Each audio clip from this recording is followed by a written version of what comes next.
Hey everyone, and welcome back to Two Old Gaming Sisters. Today I'm without my sister Rosemary. It's just me, Val. I just wanted to make a quick video about Hytale, a game that I've been wanting to play for maybe 15 years. I'm not sure. It's been a while. It's here today. It just released on the 13th. I've been fiddling around with it for the past couple of days, and I thought I'd give you some insights into it and maybe a couple of gaming tips. Gaming tip number 1. Bedrock. If you hit F7, you'll see something load up at the top left. It's essentially telling you your coordinates, and it'll tell you what you're looking at. This is bedrock, and can't break through it. There is nothing below it. This is level 2, it looks like. The other weird thing about this game is the torches. You can put one in your offhand, like so that way it'll always stay in your offhand. I notice you have to break the stack, so make sure you put one in your offhand, the other on a stack on your hotbar, and you'll be golden. It doesn't always work, as you can tell. Like, I've got bricks in my hand and I'm bricking up and the torch disappears, right? This is the lava level, so this is the level like right before bedrock. This is not the nether, this is just underground. It's just a lava world. If you get too close to the lava, like if you walk on a block next to the lava, you will take damage. These here are spikes. Getting close to them will cause you damage. The nice thing about Hytale, those are spiny bushes, also give you damage. Nice thing about this world that I've noticed is there's a lot of little places like this. A lot of little like lore, I guess. Like, oh, what was here? Who built this? Why is it trapped? It's fun. You know, other than those spikes that you saw earlier, it's not really a whole lot of way to build mob farms. I have noticed that mobs tend to spawn in the same spots. So if you can figure out where that is and dig it down 2 blocks, mobs can't jump. I mean, they can jump up 1 block, but they can't jump up a height of 2. You can, which is a great aspect of this game. Because you can avoid getting hit like I am from this mob. He can't hit you. He can try, but he won't. And yeah, you just kill him. And you can always go back up the 2 blocks that he cannot. And I nerd pulled out, and this is the surface. It's a beautiful, vibrant, verdant world. Now, this is the verdant one. This is azure forests. There are going to be things that you need, like azure wood for upgrades. You don't need to hoard everything. There are things in the game that aren't really useful. I guess they're for builders, and those are like bushes, certain flowers. This is the map of my little area. I noticed that the further you are away from something, like see how I died here? So I have explored the spot, but the map is not showing it. From here, you can sort of see the mob farm I was trying to make. I went way too big. This space right here is probably the only actual space that the mobs actually farm, and of that, probably this little square here. Again, I didn't really know. These little hurricane things are where you kind of teleport to one main world where you turn in memories. The temple place looks like that little hurricane swirly thing. Definitely recommend coming here. The portal is downstairs. You want to come here first and jump through that. This guy does want to hurt you. If you can't get through the portal and you need to kill this guy first, what I would recommend is just to fight him in any kind of like narrow corridor, or put him around a pole. Like, you know, spin him around one of these poles. My sword does a little bit more damage, so I didn't need to spin as much, but with a stone sword you would. Look at these guys, they're so stupid cute. Wow, so cute. You're supposed to kill them for like hide and stuff, but I never do. Like I think the bears are the only animals that I kill, and only because they want to kill my face. I'm not going to go too far, but yeah, just straight on that way, and that's kind of how you start the game. So again, those golem guys look scary, but I'm sure if you just, you know, stacked up, fought them like that, you know, as you would an iron golem, he's not that hard. The AI or whatever intelligence built into these mobs is not fantastic. This bow actually has a pretty good range. As you can see, when the mobs go in water, there's two things they could do. Completely stop or walk. Like undead, I've seen just walk underwater with no actual penalties. Like they just walk the same speed that they would above ground. Whereas like that bear was drowning and just stopped. Like he couldn't figure out what he was doing. Yeah, that's so I know where my home is. I'm very proud of my building skills. Not a builder. I stole this temple. This is literally the spawn temple that you spawn in. It is a generated world, so not everybody's world generation will look the same, but you will spawn in one of these spawn temples. Workbench starts off pretty basic. You can upgrade it with certain things. As you can tell, I'm on a quest for leather. I just came back from my quest to find essences of fire, which can be found in the lava areas by killing monsters that are mobs. This is also where once you get an upgrade, you can start making more advanced tools. You can make other crafting stations and things like my favorite, the wooden spike traps. Canis workbench. You can make teleporters so you don't have to travel really far. I haven't made an ancient gateway yet. It's essentially just sort of places you can teleport to see teasers of areas that they're going to add to the game permanently later. Sticks are probably the most efficient, but whenever you burn any kind of wood, it does create charcoal for you, and then I just throw it back in. You can repair things, but sometimes I feel like it's just easier to find stuff. Like again, it's an adventure game, so if you go on an adventure, you're gonna find loot. You'll see like these cocoons that are wriggling around. I've only ever found skulls in them. I don't know what else is in them, so I'm making a skull pile. Skulls for the skull throne, right? See how these guys are always spawning here? On this little platform. And so essentially what I've done is I've put spike traps and they walk into them like the idiots that they are and die. And I don't have to fight him. And oops, this guy throws stuff. So you have to be outside of his range. But yeah, he just walks through him like a fool. And you don't have to fight him. I'm just getting close so you can kind of see what that looks like. They also spawn dogs. The dogs are also dumb. Dogs also die in the spit traps. Yeah. Oh yeah, you can jump pretty far and not take damage either. And then that's it. You just collect the stuff. This isn't the best mob farm.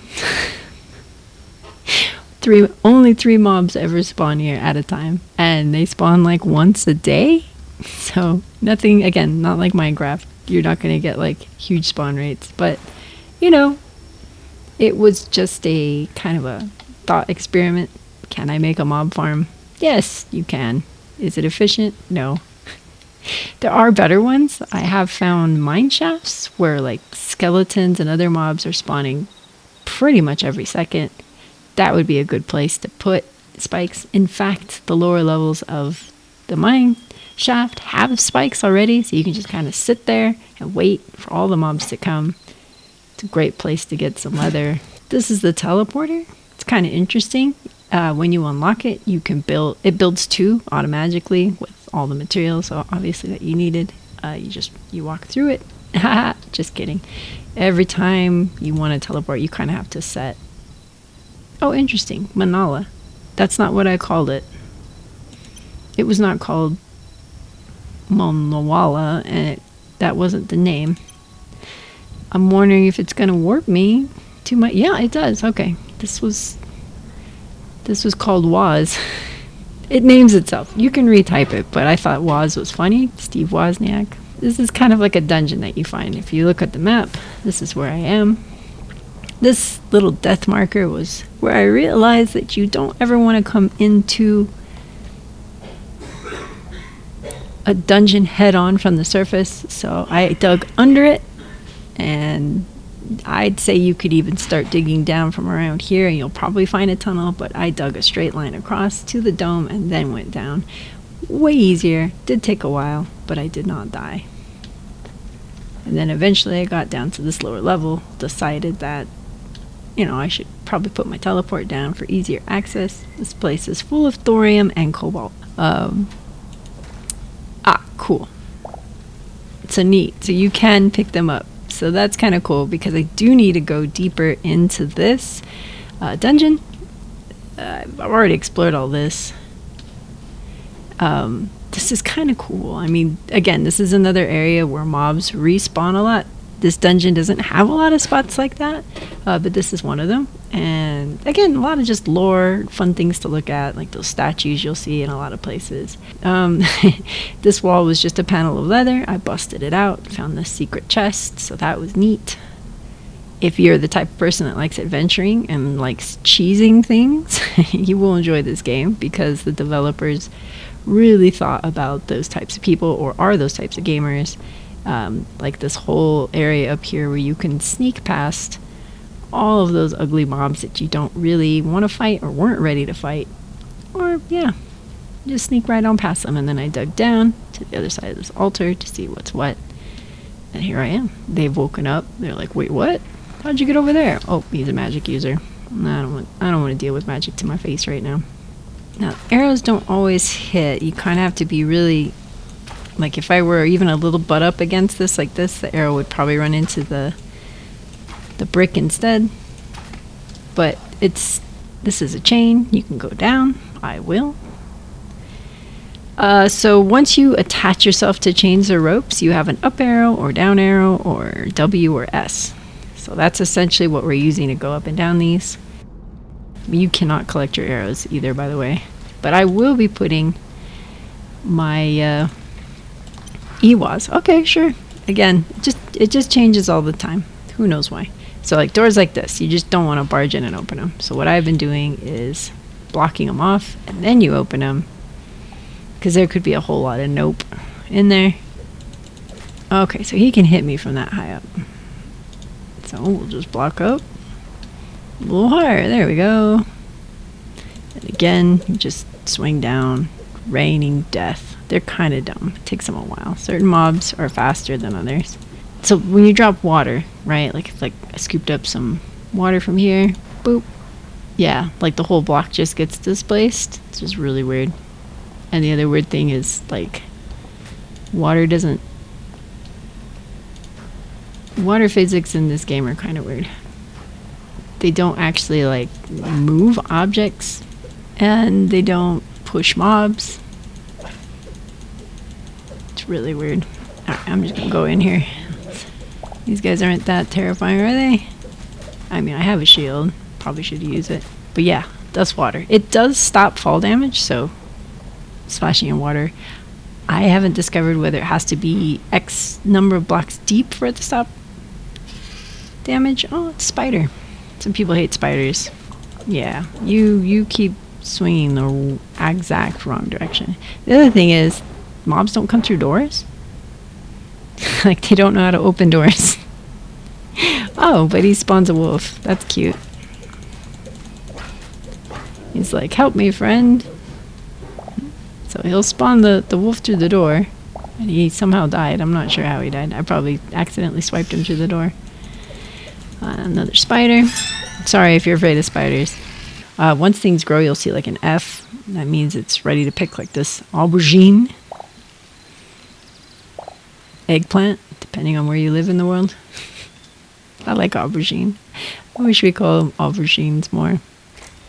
You do want to press F on these ones with the little green glowy bits. Those are like evermore seeds, meaning you don't have to replant them. They just keep regrowing. If you punch them, though, you destroy them. Here they are. Oh, that's interesting. He almost didn't spawn inside the fence. That would have been... Anyways, you grab them. Dang, 4 eggs. Like 1 egg per chicken per day. But they don't hatch. And I haven't seen anything like a hatchery. And I don't need to feed them. I'm guessing they're eating imaginary worms right now. That's what I'd like to think. There is some magic. I haven't really gone down that path. It looks expensive, and it looks like there's a lot of mats that you need to acquire to get very little payback. Again, I've not tried it. I might give you an update on that. So like when you see a tree like this, you know, lots of people like run from mobs and then their stamina will get too low.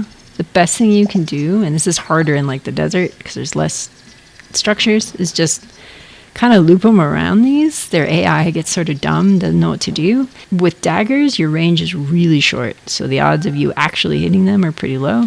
So I like to use the sword food doesn't regenerate you right away. Like, it gives you a little bit of health.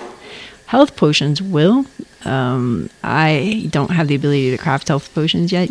I've just found them in dungeons. But over time, the food will eventually heal you. Again, you don't need to kill any of these guys. There's plenty of leather on monsters that want to hurt your face. So if you're the type of player that's like, I don't want to kill innocent creatures, you don't need to. You can sprint, and instead of like causing hunger, you just have like the stamina bar. It's that lightning bar at the lower bottom. This is where I saw the hutch. So they had 2 hutches here. I have never seen the bunnies go inside this hutch at night or anything. So I don't think this hutch is actually meant for bunnies. I think it's just meant for chickens. Oh, here we go. What's up, dude? Yeah, you cute. And then this is like little, I don't know, like non-hunter. He just is in this pool all day long. It's kind of funny. Anyways, this guy is a trader, Rootly Merchant. I don't think I've ever seen a trade that was good. Meat pie? Cool. You can buy a meat pie recipe. This is like 200 essences. That's expensive. Not really. I mean, I eat these haunches. They serve their purpose. He sure is cute. Here's the little warrior dudes. Ladies. And you can find some cool things. Like, this is where I found my first aubergine, just hiding in this corner. You know, obviously you steal from them as you would any villager. Oh, and C. Okay, so if you hold... For me, I don't know if this is true for everybody, because key binding. C is to see you in this kind of view, but you have to hold it down. Once you let go, it snaps back. V is to kind of get an overhead shot. And this is the game of Hytale. Again, I hope you enjoyed this playthrough. Leave a like, subscribe, get more weird videos from us. We're a very eclectic bunch. If you want to see more Hytale content, yeah, let me know. Let us know. I hope you have a wonderful rest of your week. We'll see you next week. Bye-bye.